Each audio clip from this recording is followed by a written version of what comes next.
Well, joining us now is the Liberal Democrat leader and former Business Secretary, Sivins Cable. Thank you very much for being with us. I'm keen to get your reaction, first of all, to this news from Nissan. Well, it's very worrying for the North East and the workers and their families. I mean, I think that's the utmost concern. But I think it does raise fundamental questions about the Brexit strategy. I mean, 5 years ago, I was going as Secretary of State to open new models in Nissan. They were very optimistic. They thought Britain was a great place to be. They saw Britain as the gateway to Europe. That's why they were here.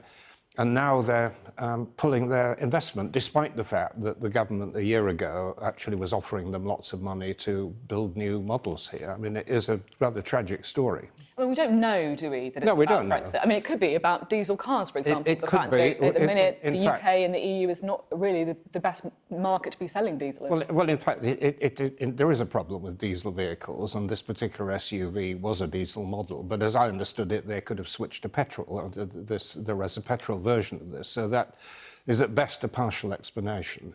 And it does raise the question about why the government was offering them lots of money to produce a polluting car, if that was the case.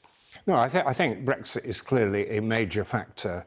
It may be one of several, but certainly a major factor. And it's not just for Nissan. I mean, the same calculations have been made throughout the car industry. I mean, if you are in a Vauxhall or a BMW Mini, we've already seen Jaguar Land Rover cutting back for a mixture of reasons, including Brexit. I mean, the whole industry is now rethinking its approach, because it originally saw Britain as a gateway to Europe, and that gateway is now closing. I mean, a big part of the story as well is the fact that the government gave these assurances, we don't know what these assurances were, to Nissan to try and shore up the investment in the future to the UK. As a former business secretary, can you give us a bit of insight into the kind of thing that the government would have been saying?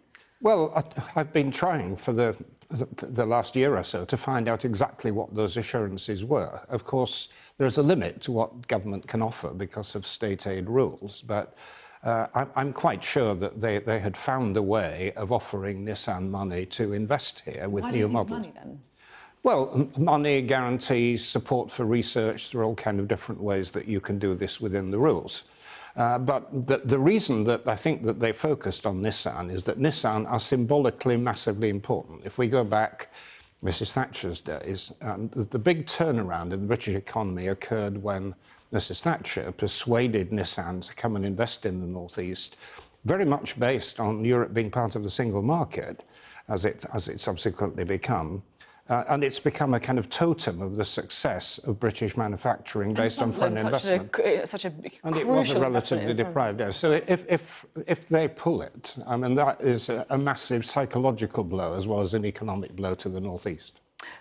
You're talking about the uncertainty about Brexit, the fear of no deal. We don't know what the situation is, of course, particularly with Nissan, but the fear of no deal is certainly something that businesses are talking about a lot. So my question to you is, why is it that the Lib Dems are still pursuing the unicorn of a second referendum when it's pretty clear that there's no majority in Parliament for it?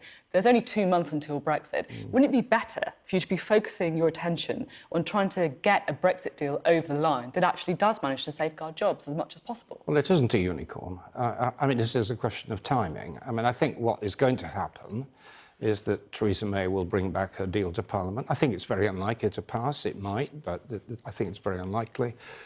Parliament certainly is going to reject no deal, and half the cabinet as well. Well, they haven't so far. I mean, if you couldn't get a majority to reject no deal, how on earth are you going to get a majority for a second referendum? The options haven't crystallised.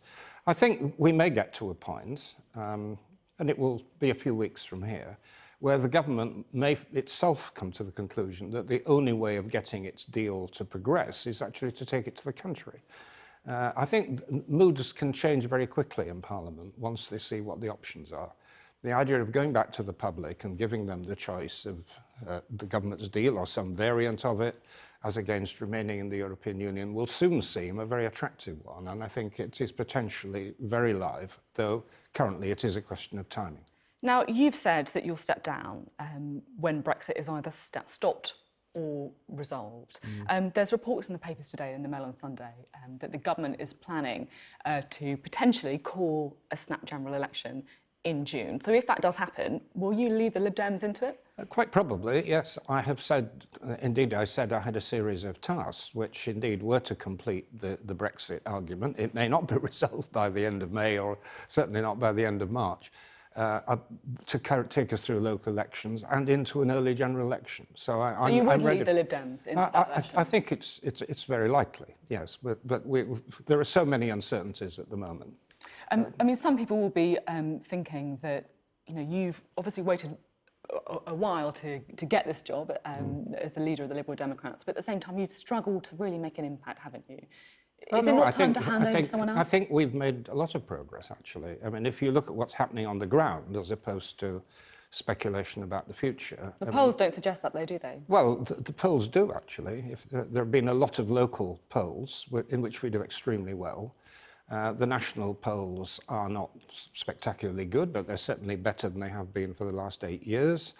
And the most recent one I saw last weekend suggested that if the Labour Party stick to their present course, we finish up in the 20s, mid-20s. I mean, there is a lot of optimism in the party. We're at record levels of membership.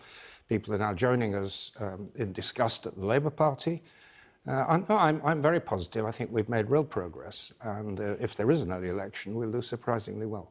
There are also, I mean, there's constant chatter, isn't there, about the possibility of a new party being formed, with speculation that, you know, politicians at the minute have vacated the centre ground. There's a story in The Observer about it today, saying 6 Labour MPs are effectively poised to quit the party and do just that. So have you been approached by MPs from other parties about this? Yes, indeed. There've been, I mean, it's well reported for months that there is actually a much bigger group of Labour MPs, not just 6, who are deeply unhappy with Corbyn's leadership and don't see any future. And so they've spoken to you about it then? Oh, yes, indeed. Well, there's Conservatives as well. So it's not just the Labour Party. And what have they said to you? I think as of now, they're basically working with us to stop Brexit, to try and get a people's vote. There is a very strong group of people working as a team to try and deliver that. I think when the Brexit issue is resolved, for one way or the other, I think they will reconsider their position in the Labour Party. I can't predict exactly what will happen, but I think there's a real chance of a significant group breaking away, and if that happens, we will work with them in some form. And what does that mean then? Does that mean that they will join the Liberal Democrats, or does it actually mean that the Liberal Democrats will effectively be subsumed into another party? No, we're not subsuming ourselves into anything, but I don't know exactly what form this could take. It partly depends on the events of the next few weeks, actually, around Brexit. It could be a coalition, not standing against each other. Is that the kind of thing you're talking about? Well, there are all kinds of possibilities, but I think where there are common values, we will operate together. It's very difficult to set up a new party under the first-past-the-post system. I think they recognise that. And it will be sensible, if we do have common values and common interests, that we work together in some way. But that's somewhere down the track. How many MPs are we talking about? I don't know. The figure of 6 this morning seemed very much at the lower end of the figures quoted to me. But again, we'll see. It's their choice, not mine. OK. Vince Capel, thank you very much.